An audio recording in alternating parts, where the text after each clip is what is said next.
You guys ready to get into the Word this morning? Let's go to John. I think I've already told you, John chapter 14. And I'm going to continue this series, Lessons from the Upper Room. This is a statistic that is talked about a lot recently. I don't know the actual numbers. I missed that part of it. I just heard the fact. And the fact is that despite smartphones, despite social media essentially, becoming the most used connectivity resource in the history of humanity, despite the fact that I can take my phone right now and if I have the right numbers, I can be instantly in touch with any single person anywhere on the planet.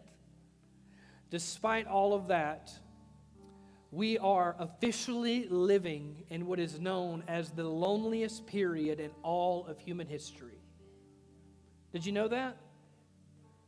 That loneliness, especially in the last 15 years, which is when smartphones and social media really took off.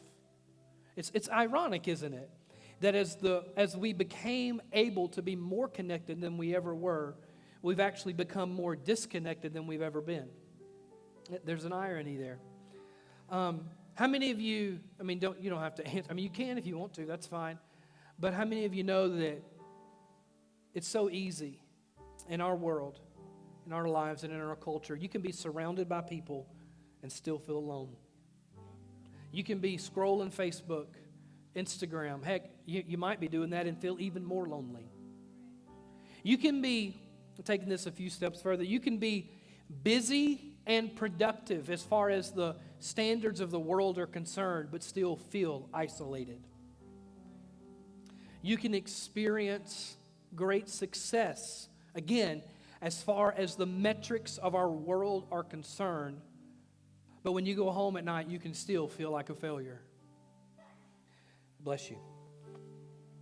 You can have a pretty well put together life as far as everyone's opinion of you is concerned, but on the inside, it is possibly easier than ever to feel like you are just one loose thread from everything falling apart. Am I talking just to me today? Which is why John 14 is such a beautiful, beautiful chapter of Scripture. The words of Jesus here are just as meaningful to us today as they would have been to those disciples that heard it over 2,000 years ago, because they for sure, you go and you read this whole section of Scripture, John 13 through 17, and you can for sure see how they felt like things were falling apart. Judas just stormed out of the room in a big huff. Don't know what he's up to. How many of y'all know what he's up to? He's up to something. Peter just said, Jesus, I'll die with you. And Jesus looks at him and says, no, you won't. Before the night's over, you're going to deny me 3 times that you even know who I am. And Peter's insulted. Jesus knows that the cross is just a few hours away. The disciples are feeling like in this moment that everything around them is falling apart. And even though they're in this room together, they're each and every one of them feeling isolated in this moment. Because while they can't always define it, and while we can't always define it, you know that feeling in your gut that just says something's not right now. Something's off. Anybody ever been there? And the disciples are there. And in that moment, Jesus says these words. Let's stand. I'm just going to read one verse to start us off. He says this 2-sentence phrase, John 14, verse 1.